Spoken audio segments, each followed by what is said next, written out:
Section 5.4, Day 2, Factoring Binomials with Patterns. Now, we have some common factoring techniques, and we've already talked about this little chart that I have on the right here. Remember, when we are factoring, we always want to factor out a greatest common first. That should be your number one thing. After you do that, and let's say you do have a greatest common factor, then you look within the set of parentheses. If it's a binomial, then you look for patterns. And there's 3 different patterns that we look for: the difference of cubes, the sum of cubes, the difference of squares. If it's not a binomial, and let's say it's a trinomial, then we've already learned that we are going to factor the trinomial if possible. And you look at the leading coefficient. If it's 1, you do general factoring. You look for factors of the last term that add up to the middle term. And if the leading coefficient is not 1, we use the slide and the divide method, which, remember, Swedish fish don't really swim, and that helps us do that. So looking at the left side of this screen up here, we can tell that we have all these different methods that we're going to look at. So we're not going to talk about factor by grouping, which is 4 or more terms. We'll talk about that later, but we are going to talk about the rest of it. And we'll talk about what the difference of cubes and sum of cubes and difference of squares pattern is. So let's go to our next page. Okay, so factoring methods. And again, I'm just running through the steps again just so that you guys can see. So you always want to factor out the greatest common factor first. This should be your number one step. And then you look to see how many terms there are. So if there are 2 terms, you're going to look for the difference of 2 squares or the difference or sum of 2 cubes. And we'll talk about those formulas in a little bit. So this would be the next step. So this could be step 2, or if there are 3 terms, we have a couple of different things we can look at. So any one of these could also be step 2. So if there's 3 terms, a trinomial, look for a perfect square trinomial. What that means is that you can just use general factoring most of the time. And if you notice that you get something when you have 2 binomials that are same, you can end up squaring them.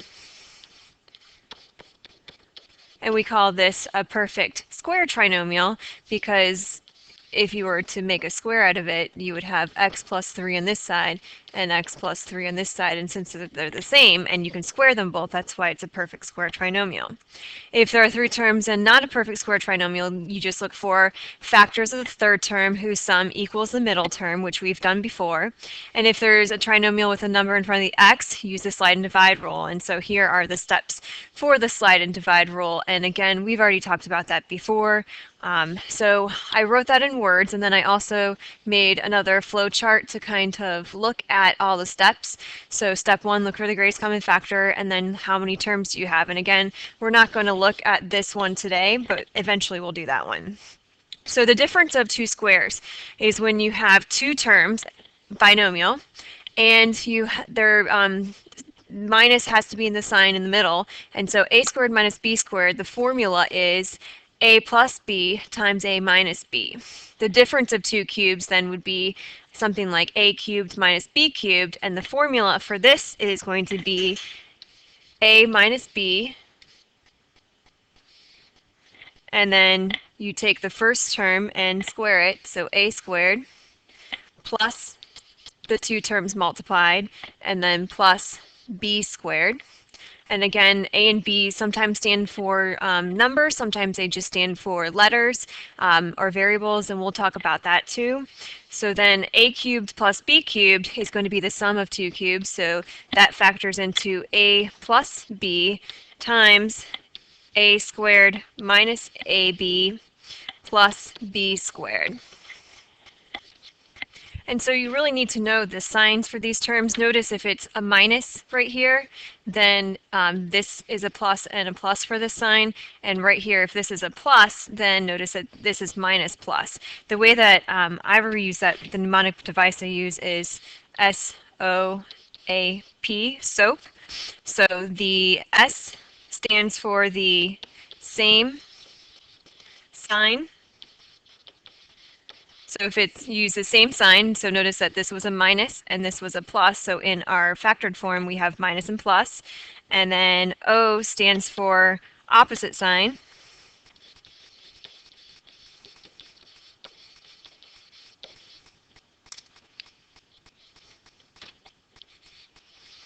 And notice that the next sign is opposite of the one that you started off with. So this one's a plus, and this one down here is a minus. And then notice that the last sign is always positive.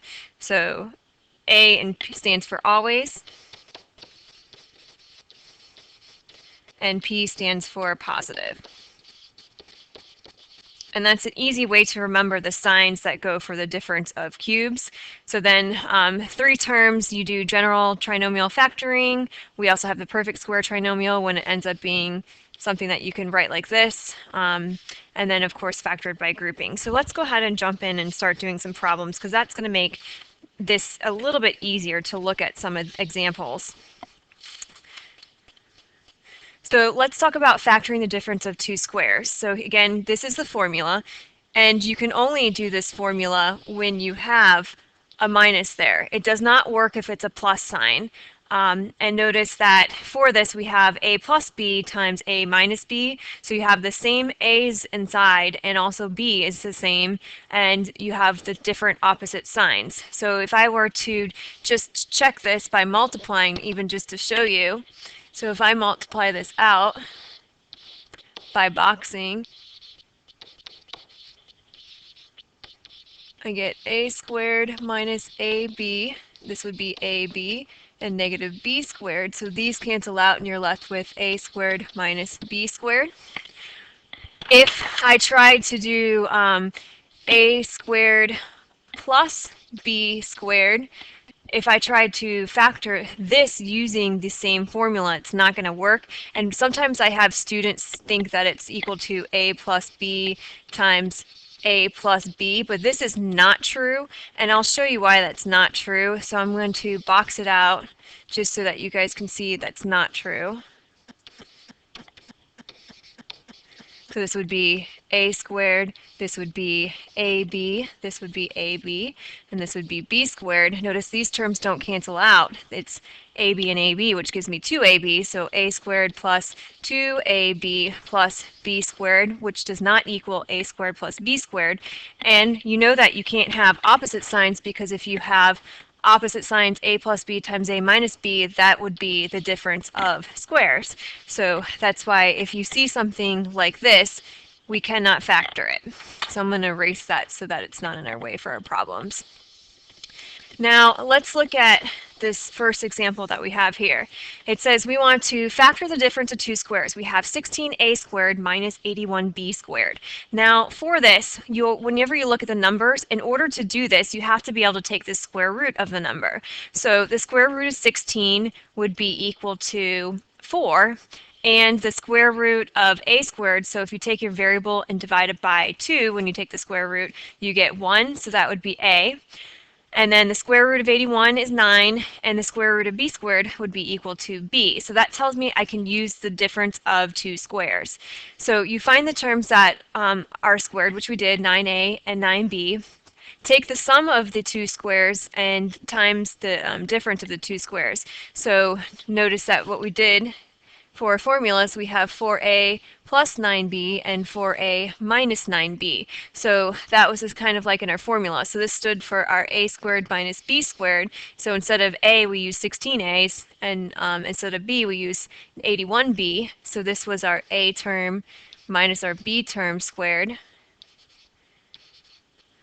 And then that gave us our formula. So let's look at the first one together. 4x squared minus 81. So in order to do this problem, I have to be able to factor it. So I always like to write up my formula. A squared minus b squared is equal to a minus b times a plus b. It's a good habit to get to write the formula down because it helps you memorize it the more you write it. So in this case, if we look here, 4x squared. So I have to think the square root of 4 is 2, and x squared would also be 2. Or what squared gives you 4x squared? We know that it's going to be 2 and then x. Because if we use our properties of exponents that we learn, we would just take that 2 and multiply it by the power. So 2 squared would be 4, and x would be x squared. So minus, in this case, we have 81. So the square root of 81 is 9. and that would 9 squared would be equal to 81. So that's our A and our B in this case. So when we factor this, we get 2x minus 9 times 2x plus 9. And this would be the difference of squares. So then for that, I could check my answer by multiplying it out or boxing it. So I'm just going to do that over here just so you can see. So 2x minus 9 and 2x plus 9. So this would give me 4x squared, and this would give me 18x minus 18x, and then minus 81. So these cancel out, and I'm left with 4x squared minus 81, which is what my original problem was, so it checks out. Okay, so let's go to the next one. So if I look at the next one, notice that we have a binomial. So then the next thing I would look for, and I should have said this in the other problem, always look for your greatest common factor first, which we forgot to do. So, but this for B, notice that it does not have a greatest common factor.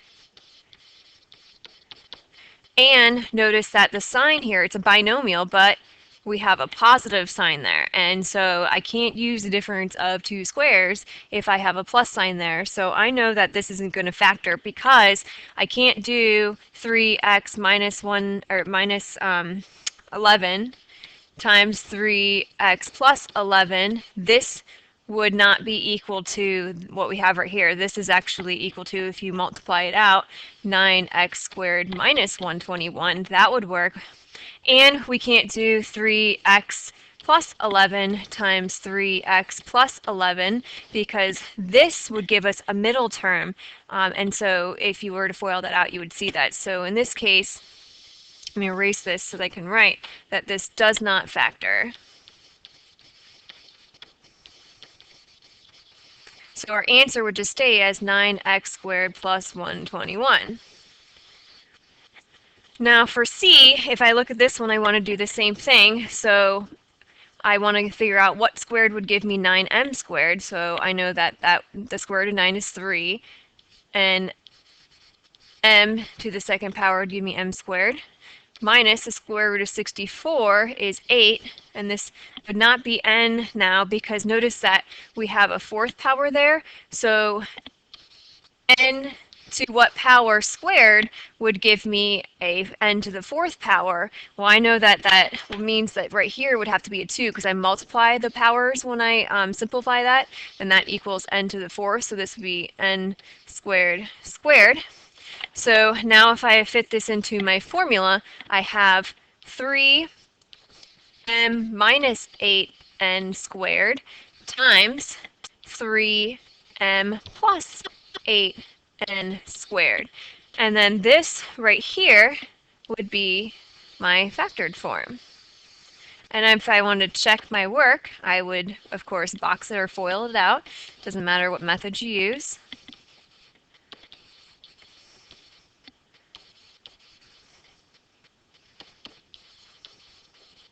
This gives me 9m squared. And then this would give me 24mn squared minus 24mn squared.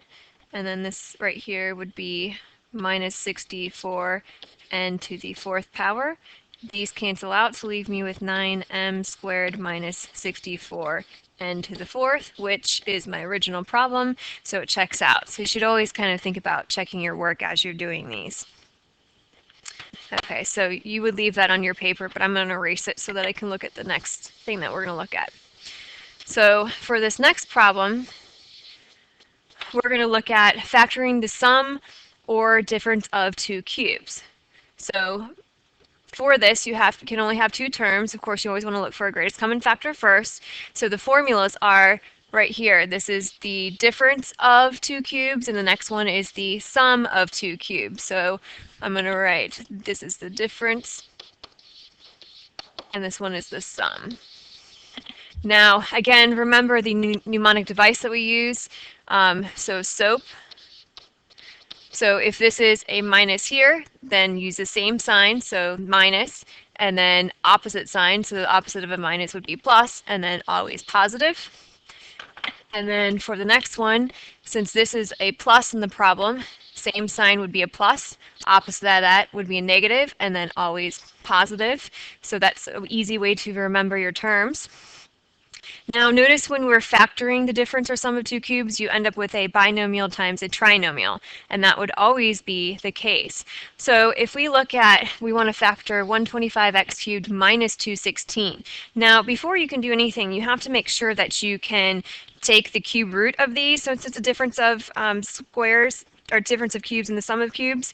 So if, just like the other ones, you have to be able to take the square root of the number in order to do the problem. If you can't take the square root of these numbers that you have here and over here, then you couldn't do it. So down here, if you don't know what the cube root is, then you could use your calculator to help you. So let's figure out if we can do the cube root of 125 and 216. So if I go to my calculator, so I go to math, and notice number 4 is the cube root. So I want to do the cube root of 125, and if it gives me a number that doesn't have any decimals, then it works. So in this case, we know that it works because 5 times 5 times 5 would be 125. So now we have to do the cube root, so math, number 4, of 216. And again, if it gives me anything with decimals, then it doesn't work. But if it gives me a nice whole number, like it does here, 6, I know that I can possibly do this problem now because I can take the cube root of both those numbers. I get 5 and I get 6. So if I go back here, I can start to break it up. So I asked myself, what to the third power would give me 125x cubed? So 5x to the third power. And here, what to the third power would give me 216. 6 to the third power is 216 because 6 times 6 times 6 is 216.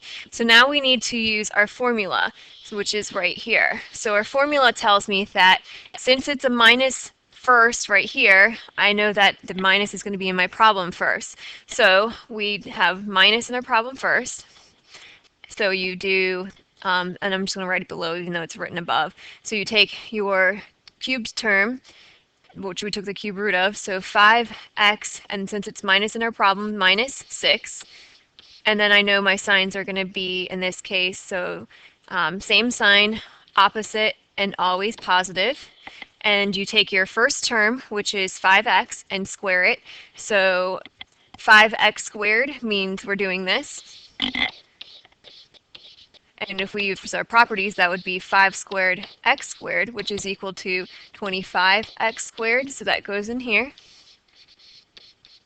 Then you take your first two terms and multiply them. So 5x times 6, ignoring the sign. So 5x times 6, and again, ignore the sign, gives us 30x. So that's going to go here. And then my last term, I also am going to square. So 6 squared would give me 36, and that goes right here. So this would be my factored form. And that's what I'm going to use to solve these problems. So, and I could box this out to check my answer, which you'll see that it works. And even though we said before, when we have a trinomial, that we want to see if we can factor it again. However, whenever you're doing the difference of cubes or the sum of cubes, you're not going to be able to factor that trinomial part that you have. So you know you can stop there. It's never going to be able to factor. So just don't worry about that. So the next example, x cubed minus 8, you would say, okay, well, what cubed would give you x cubed? X. What cubed gives you 8? 2, because the cube root of 8 is 2. So you take your first term and square it. So x squared goes here. Multiply the 2, ignoring the sign. So 2x would go here. And then your last term, which is 2 squared, gives you 4. So again, same sign, which is negative. Opposite, which would be plus, and always positive. So the next example, we need to figure out the cube root of 27 and 64. So if we were to do that on our calculator, you would get 3 and 4. So 3m would go here, and our sign is negative, so that stays negative. And then the cube root of 64 is 4. And notice you have p to the 6th power. So you're saying p to what power cubed would give you p to the 6th. And I know that 3 times what gives me 6, so 3 times 2 gives me 6, so I know it's going to be squared. So that's why we have the 4p squared right there.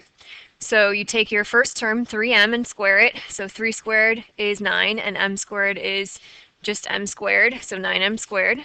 And then take the two terms and multiply them. So 4p squared times 3m gives us, in this case, it should not be 13, but it should be 12. So that's my fault. So that should be 12 mp squared, not 13.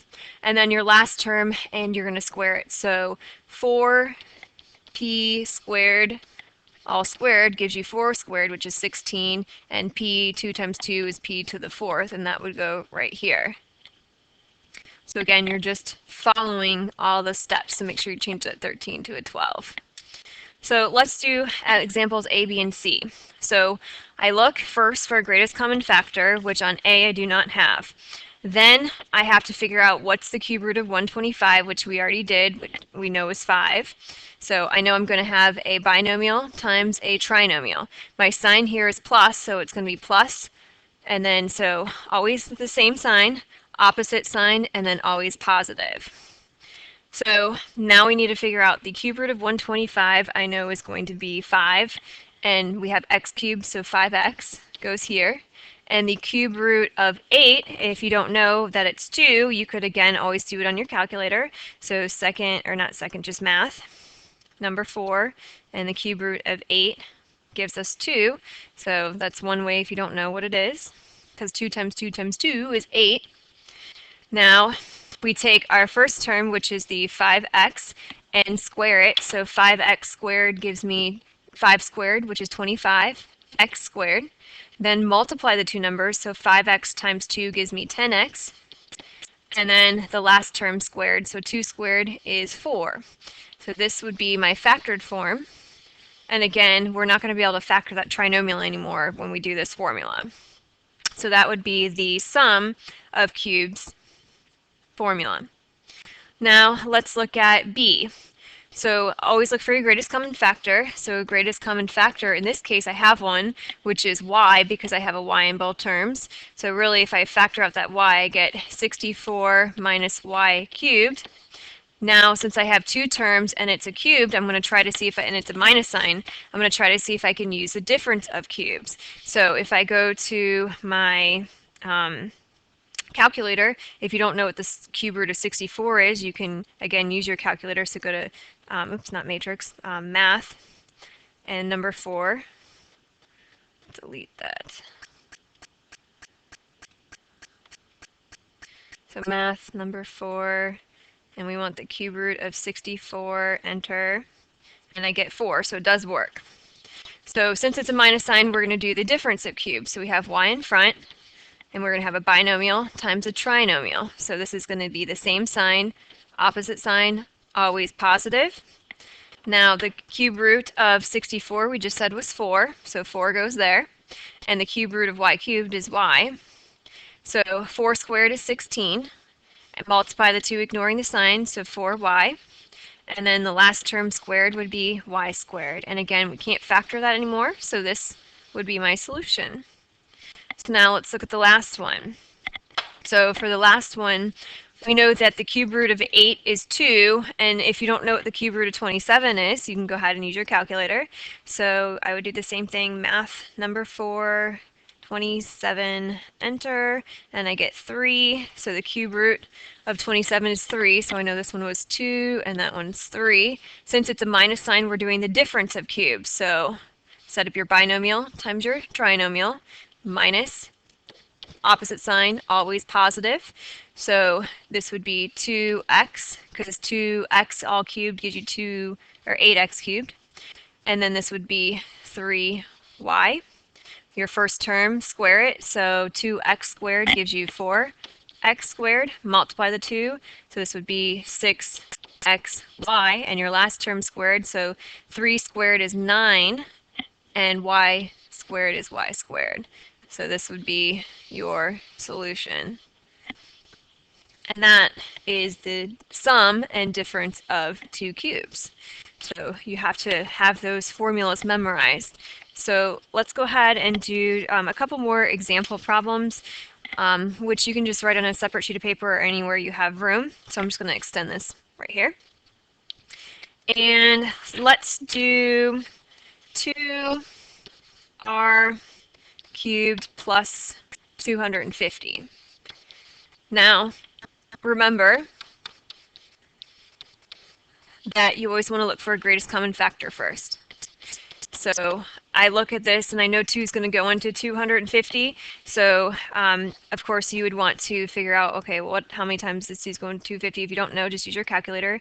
250 divided by 2, which gives me 125. So I know I have 2r cubed plus 125. Now, since I have a binomial on the inside, that means I have to look for my patterns. Since it's a plus sign and I know r is to the third power, that tells me it's probably going to be the sum of cubes. And I know that because I did before, the cube root of 125 we said was 5. I know I'm going to be able to use the sum of cubes formula here. So 2, I set up my parentheses. So a binomial times a trinomial. Same sign, plus, opposite, and always positive. Now, r cubed, this would be r, and the cube root of 125 is 5. So your first term squared is r squared. Take the 2, multiply, ignoring the sign. So 5r, and your last term squared, 5 squared, would be 25. So this would be your complete factored form. So let's do another example. So for the next one, we have, let's do 162 minus, so 162x squared minus 98. So again, you want to look for your greatest common factor first, which if I were to do this, I think my greatest common factor is going to be 2. So if I take out that 2, and I could use my calculator if I need to, it's going to be 2, and then in my parentheses I would have 81 x squared, and then plus minus 48, or not 48, 49, sorry, minus 49. And again, if you didn't know that, you could use your calculator to help you. So after I factor out the greatest common factor, I have a binomial on the inside that tells me that in this case, since it's a minus sign, I'm either going to be using the difference of squares or the difference of cubes. Now, if you look here, you have x squared, which tells me that most likely I'm going to use the difference of squares because I know that if I look here, I'm not going to be able to take the cube root of x squared. Also, if I go to my calculator, if I try to take the cube root of 81, notice I would get a decimal. So I know I can't use the difference of cubes because of that. But if I take the square root of 81, so if you don't know how to do that, you can, the square root would be second right here. So the square root of 81, I know it's going to be 9, but just to show you, you can do it in your calculator. So 9, and the square root of 49 is 7. So 2, and when it's the difference of squares, you have 2 binomials. One's a plus, one's a minus. So the square root of 81 is 9, and this would be x and 7. And then this would be 9x and 7. And this would be my factored form. Let's do one more. The next one I'm going to do is going to be x cubed minus 343. So look for a greatest common factor, which I don't have one here. So since there is no greatest common factor, I'm going to, I know that I look there and I see the x cubed, so it tells me it's probably going to be the difference of cubes. So if I don't know what the cube root of 343 is, use your calculator. If you get a nice number, then you know you can do the problem. If you don't, then it doesn't factor, so I get 7. So I'm going to set this up with my binomial times my trinomial. Since it's minus, use the same sign opposite, always positive. So this would be x, and we just said the cube root of 343 is 7, so x and 7. So your first term squared, so x squared, multiply the 2 ignoring the sign, and then your last term squared. And then this would be my factored form. And so that's how you would use these formulas. So you have to kind of look at it and see if you can take the square root or the cube root after you find your greatest common factor. If you have two terms and it's a plus sign and it's cubed roots you can take, then you know it's going to be the sum of cubes. If it's minus with the cubes, then you can do the difference of cubes. If it is a minus sign and you have the square roots that you can take, then it's going to be the difference of squares. And so we're going to do a bunch of this practice tomorrow in class, so make sure that you have this done.